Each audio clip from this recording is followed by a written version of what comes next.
Hello बच्चों, good morning.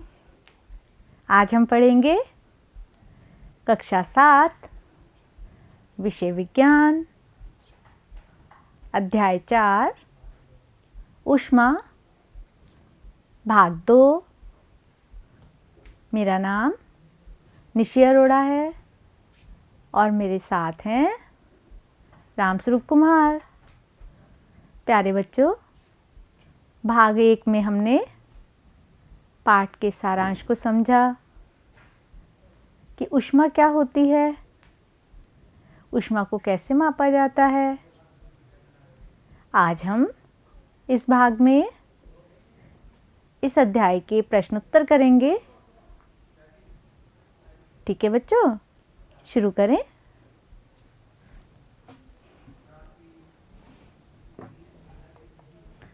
प्रश्न 1,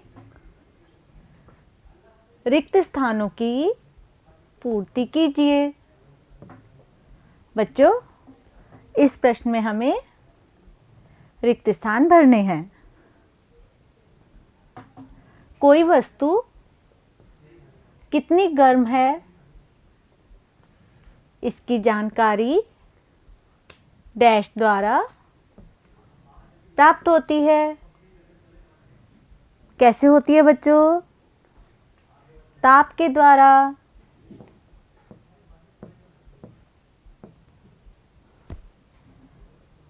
उबलते हुए पानी का ताप डैश तापमापी से नहीं मापा जा सकता। बच्चों, उबलते हुए पानी का ताप डॉक्टरी तापमापी से नहीं मापा जा सकता, तो हम यहाँ लिखेंगे डॉक्टरी।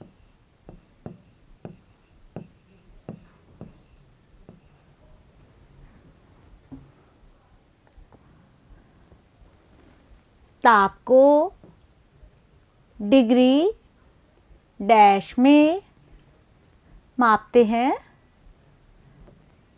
ताप को डिग्री सेल्सियस में मापते हैं।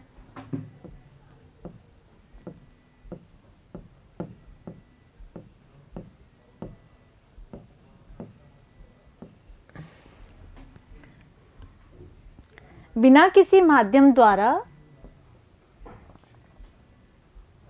ऊष्मा स्थानांतरण के प्रक्रम को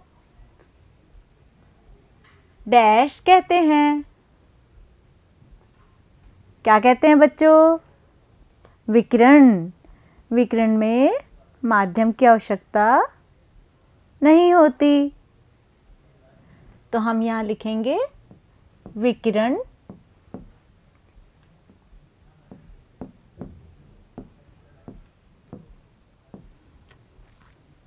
स्टील की एक चम्मच को गर्म दूध के प्याले में रखी गई है। यह अपने दूसरे सिरे तक ऊष्मा का स्थानांतरण डैश प्रक्रम द्वारा करेगी। बच्चों, चम्मच में कैसे होगा ऊष्मा का स्थानांतरण? चालन विधि द्वारा।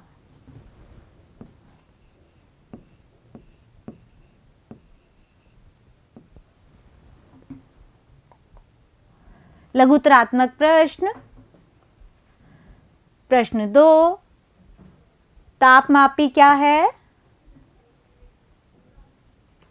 उत्तर, ताप मापने के लिए उपयोग की जाने वाली युक्ति को तापमापी या थर्मामीटर कहते हैं। प्रश्न 3, विकिरण किसे कहते हैं?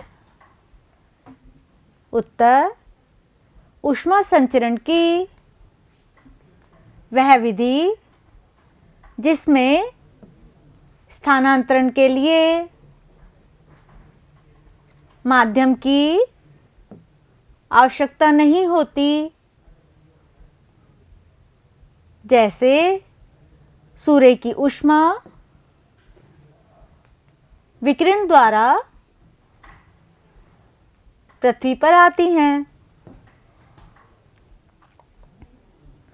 प्रश्न 4, चित्र को देखिए व बताइए कि कहाँ कहाँ चालन, संवहन तथा विकिरण द्वारा ऊष्मा स्थानांतरित हो रही है।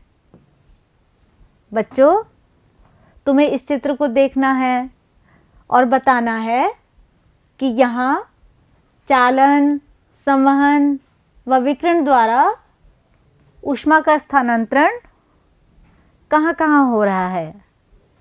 बच्चों, तुम देख रहे हो धातु के बर्तन में स्थानांतरण कैसे होगा? चालन द्वारा।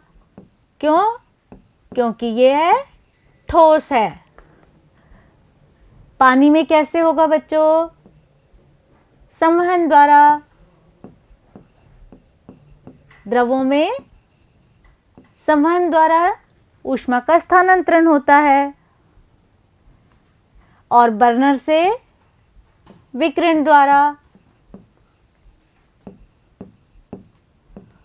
ऊष्मा का स्थानांतरण परिसर में हो रहा है। ठीक है बच्चों, तो हम उत्तर लिखेंगे चालन धातु के बर्तन में, संवहन पानी के अंदर और विकिरण बर्नर द्वारा परिवेश में। ठीक है बच्चों, निबंधात्मक प्रश्न। प्रश्न 5, सर्दियों में हम ऊनी वस्त्र क्यों पहनते हैं? उत्तर, सर्दियों में हम ऊनी वस्त्र पहनते हैं। ऊन ऊष्मारोधी है। इसके अतिरिक्त ऊन के रेशों के बीच में वायु फंसी या ट्रैप रहती है।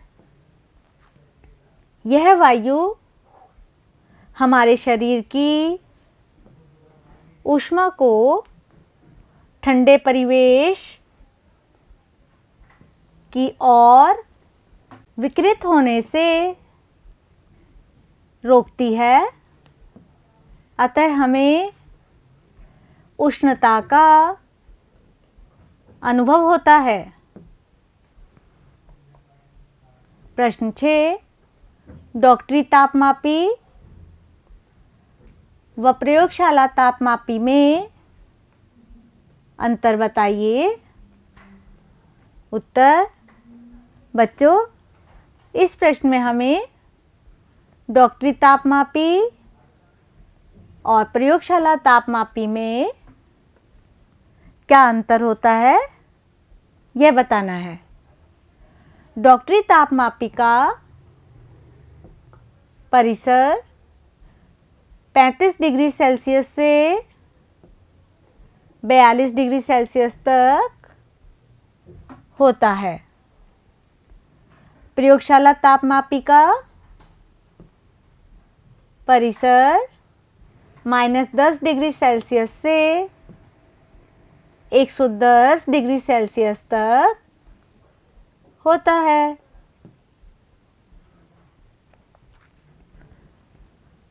डॉक्टरी तापमापी का उपयोग मानव शरीर का ताप ज्ञात करने के लिए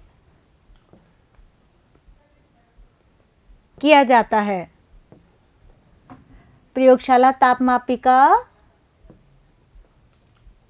उपयोग विभिन्न वस्तुओं का ताप ज्ञात करने के लिए किया जाता है। बच्चों, अब हम गृह कार्य करेंगे। नंबर 1, ऊष्मा का स्थानांतरण किन किन विधियों द्वारा होता है? नंबर 2, ऊष्मा चालक तथा ऊष्मारोधी प्रत्येक के 2-2 उदाहरण दीजिए। बच्चों, आपको इन प्रश्नों के उत्तर स्वयं लिखने हैं। बच्चों, अब हमने ये अध्याय यहाँ पूरा कर लिया है। अब आप इस वीडियो को दोबारा देखना, प्रश्न उत्तर कॉपी में लिखना, समझना और याद करना। ठीक है बच्चों, धन्यवाद।